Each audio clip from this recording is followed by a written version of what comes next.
বেশি বেশি যারা ইস্তেগফার পড়ে তাদের পাঁচটা লাভ। আওয়াজ করে বলতে হবে কয়টা? নাম্বার 1, মান লাজিমাল ইস্তেগফার জাআলাল্লাহু লাহু মিন কুল্লি দীকিন মাখরাজা। যে সব সময় ইস্তেগফারের সাথে লাজিমা মানে লেগে থাকে, আঠার মতো। কিসের মতো? চুইংগাম খান না আপনারা? চুইংগাম যদি হাতের মধ্যে লাগান আঠার মতো লেগে থাকে না?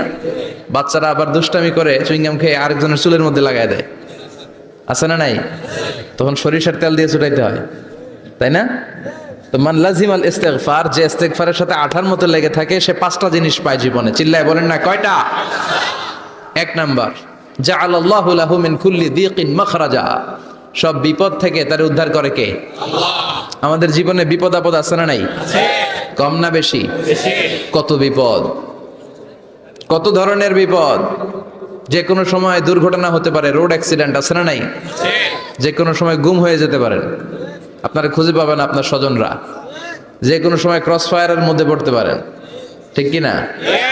যে কোনো সময় বজ্রপাতে আপনি নিহত হতে পারেন, ভূমিকম্পের মাঝখানে পড়তে পারেন, দুজন কোবাকবি লাগছে, আপনি মাঝখানে, হইতে পারে না? জাআলাল্লাহু লাহু মিন কুল্লি দীকিন মাখরাজা। এরকম সব ধরনের বিপদ থেকে তারে রক্ষা করবে কে? আল্লাহ। যদি ইস্তেগফারের সাথে আঠার মতো লেগে থাকা যায়। এই হলো নাম্বার 1। নাম্বার 2, ওমিন কুল্লি হাম্মিন ফারাজা। যে সব সময় আঠার মতো ইস্তেগফারের সাথে লেগে থাকবে, আল্লাহ তাকে দুশ্চিন্তা থেকে মুক্তি দিবেন, তার কোনো টেনশন থাকবে না। সুবহানাল্লাহ পড়েন। আমাদের জীবনে টেনশন আছে না নাই? জীবন নিয়ে টেনশন, মরণ নিয়ে টেনশন, ক্যারিয়ার নিয়ে টেনশন, বাড়ি ভাড়ার টেনশন, বিদ্যুৎ বিলের দাম বেড়ে যাচ্ছে, টেনশন, ঘরের মধ্যে শান্তি নাই, টেনশন, দ্রব্যের দাম বাড়তেছে, বেতন কমতেছে, টেনশন, ঠিক কি না? এই টেনশন থেকে আপনাকে মুক্ত রাখবে কে? আল্লাহ। নাম্বার 3, ওয়ায়ারযুকহু মিন হাইসু লা ইয়াহতাসিব। এমন জায়গা থেকে আল্লাহ আপনাকে রিজিকের ব্যবস্থা করবে, আপনি কল্পনাই করতে পারবেন না। রিজিক দেওয়ার মালিক কে? কেউ যেটা পারে না, পারে কে?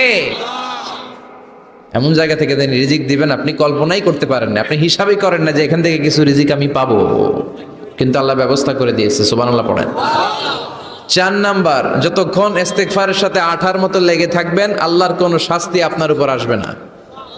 ওমা কানাল্লাহু মুআযযিবাহুম ওয়া হুম ইস্তাগফিরুন। যতক্ষণ আপনি ইস্তেগফার পড়বেন, আল্লাহর আযাব আপনারে পাকড়াও করবে না। 5 নাম্বার হচ্ছে আল্লাহ আপনাকে মুস্তাজাবুদ দাওয়া বানিয়ে দিবে।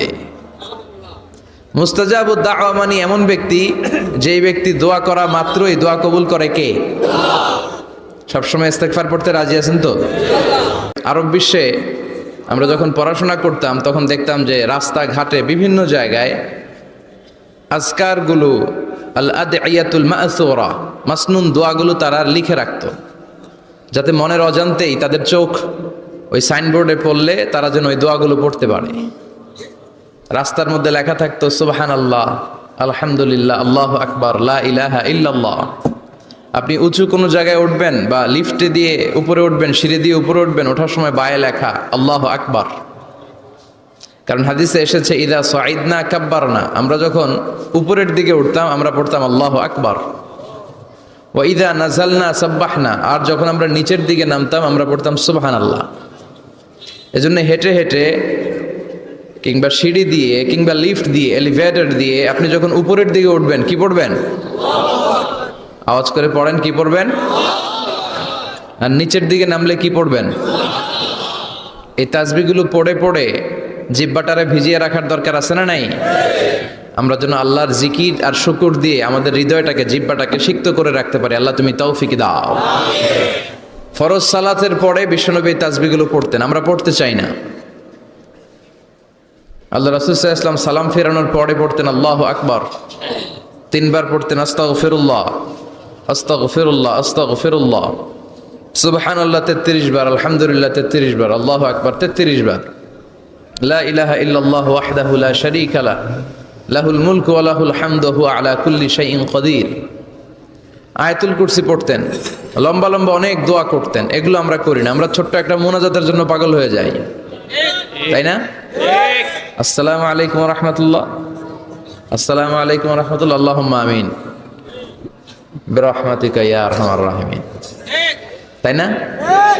আমিন ইয়া আরহামার রাহিমিন। তো হইলো কিছু? তাড়াহুড়ো করবেন না, তাসবিহ পড়বেন, জিকিরগুলো পড়বেন, এগুলো আপনার অন্তরটাকে সিক্ত রাখে। ফরজ সালাতের পরে আয়াতুল কুরসি পড়তে হয়। মান কারাআ আয়াতাল কুরসি দুবুরা কুল্লি সালাতিন মাকতুবা লাম ইয়ামনাহু মিন দুখুলিল জান্নাতি ইল্লাল মাউত। প্রত্যেক ফরজ সালাতের পরে যে আয়াতুল কুরসি পড়ে তার জান্নাতে ঢোকার ব্যাপারে কোনো বাধা থাকে না একটি জিনিস ছাড়া, সেটা হলো তার মৃত্যু। লোকটা মরে না তাই জান্নাতে যায় না, মরলেই জান্নাতি। প্রত্যেক ফরজ সালাতের পরে আয়াতুল কুরসি পড়বেন তো? আর সর্বাবস্থায় বেশি বেশি করে পড়বেন আস্তাগফিরুল্লাহ। কি পড়বেন? আমার সাথে আওয়াজ করে পড়েন আস্তাগফিরুল্লাহ। আর আওয়াজ করে পড়েন আস্তাগফিরুল্লাহ। আপনারা ইমাম আহমদ ইবনে হাম্বলের নাম শুনেছেন? আমরা ইসলামে 5টা মাযহাবের প্র্যাকটিস করি, কোরআন সুন্নাহর আলোকেই আমরা করি। হানাফি, শাফিঈ, মালিকি। 4 নম্বরটা আপনারা বলেন। হাম্বলি। হানাফি, শাফিঈ, মালিকি, তারপরে হাম্বলি। এই হাম্বলি মাযহাবের ধারক এবং বাহক ইমাম আহমদ ইবনে হাম্বল। উনি অনেক বড় যুগ শ্রেষ্ঠ মুহাদ্দিস ছিলেন। একক স্বতন্ত্র হাদিসের কিতাব হিসেবে পৃথিবী খ্যাত যে হাদিসের কিতাবটা, যেটার মধ্যে সবচাইতে বেশি সংখ্যক হাদিস আনা হয়েছে, মুসনাদ আহমদ ইবনে হাম্বল, এটার রচয়িতা উনি। সুবহানাল্লাহ পড়েন। প্রায় 40,000 হাদিসের কালেকশন ওই কিতাবের ভেতরে আছে। এই হাদিস কালেকশনের জন্য ইমাম আহমদ ইবনে হাম্বল বছরের পর বছর, যুগের পর যুগ, শহর থেকে গ্রাম, গ্রাম থেকে শহর চষে বেরিয়েছেন। ওনার শেষ জীবনটা উনি হাদিস সংগ্রহের কাজে ব্যয় করেছেন।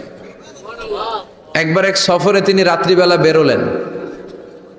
ইস্তেগফার পড়লে যে কি করে মানুষ মুস্তাজাবুদ দাওয়া হয় শুনেন। রাত্রিবেলা সফরে তিনি বেরোলেন, হাদিস সংগ্রহের সফর। পথিমধ্যে এক মসজিদে মাগরিবের নামাজ পড়লেন, এশার নামাজ পড়লেন। প্রচন্ড শীত। তিনি ভাবলেন আজকের রাতটা মসজিদেই কাটায় দেই, ফজরের সালাত পড়ে তারপরে বেরোবো। ব্যাগ থেকে কাঁথা বের করে তিনি শুয়ে পড়লেন। কিন্তু মসজিদের দারোয়ান এসে বলে, মসজিদে তো থাকা যাবে না, আপনি বের হন। ইমাম আহমদ ইবনে হাম্বল বললেন, আমি বৃদ্ধ মানুষ, প্রচন্ড শীত, কই যাব? আমি ফজরেরও মুসল্লি, ফজর নামাজও এই মসজিদে পড়বো, আমার এই বাজান তুমি থাকতে দাও। দারোয়ান বলেন, নো, থাকা যাবে না, মসজিদে থাকা যাবে না, বের হন, না হলে গাঠটি সহ বের করে দেব। চিনে নাই এটা যে ইমাম আহমদ ইবনে হাম্বল, সে বুঝতে পারে নাই। তো দারোয়ানের সাথে সুবিধা করতে না পেরে ইমাম আহমদ ইবনে হাম্বল ব্যাগ নিয়ে বেরোয় গেলেন। প্রচন্ড শীত, কাঁপছেন। হঠাৎ দেখে সামনে এক বাজার। ওই বাজারে এক খাব্বাজ বসে আছে। খাব্বাজ মানে রুটি বিক্রেতা। খাব্বাজ মানে যুবক, একজন রুটি বিক্রেতা, রুটি বিক্রি করে। যে যুবককে সালাম দিলেন, আসসালামু আলাইকুম। যুবক পড়লো, আলাইকুম আসসালাম। ইমাম আহমদ ইবনে হাম্বল বলল, যুবক, আমি মুসাফির মানুষ, থাকার জায়গা নাই, প্রচন্ড শীত। এই যে তুমি চুলার মধ্যে উনুনে রুটি বানাচ্ছ, আমি যদি তোমার চুলার পাশে বসে রাতটা কাটাই, তোমার কোনো সমস্যা হবে?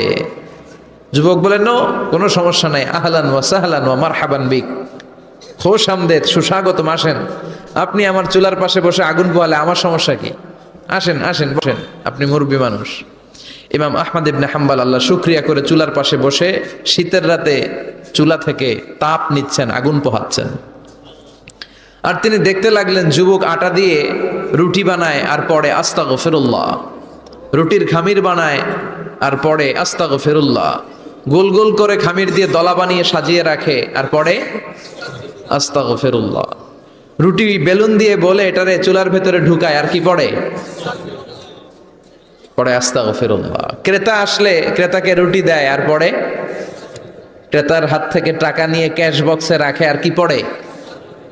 ইমাম আহমদ ইবনে হাম্বল তো অবাক, ঘটনা কি? আসার পর থেকে এই যুবকটারে দেখতেছি খালি পড়ে আস্তাগফিরুল্লাহ, আস্তাগফিরুল্লাহ।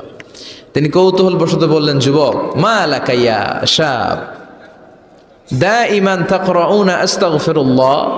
হে যুবক, তোমার ঘটনাটা কি? আসার পর থেকেই তুমি শুধু দেখতেছি পড়তেছো আস্তাগফিরুল্লাহ, আস্তাগফিরুল্লাহ, কারণটা কি? যুবক বলে, আমি সবসময় ইস্তেগফারের সাথে আঠার মতো লেগে থাকি, আর লেগে থাকার কারণে এর বরকতে আল্লাহ আমাকে মুস্তাজাবুদ দাওয়া বানিয়ে দিয়েছে। মানে আল্লাহ আমাকে এমন বানিয়েছে যে আমি দোয়া করা মাত্রই আমার দোয়া কবুল করে কে? আল্লাহ। ইমাম আহমদ ইবনে হাম্বল বললেন, আনতা মুস্তাজাবুদ দাওয়া, তুমি মুস্তাজাবুদ দাওয়া, মানে তুমি দোয়া করলেই সেটা কবুল হয়ে যায়? যুবক বলে, নাআম আনা মুস্তাজাবুদ দাওয়া, আমি আমার জীবনে যত দোয়া করেছি সব কবুল করে নিয়েছে কে? আমি মুস্তাজাবুদ দাওয়া। আমি দোয়া করতে দেরি কবুল হতে সেটা দেরি হয় না। তবে আমার পুরো জীবনের সব দোয়া কবুল হলেও একটা দোয়া এখনো কবুল হয় নাই। এটা শুনে ইমাম আহমদ ইবনে হাম্বলের কৌতূহল, কিউরিসিটি আরো বেড়ে গেল।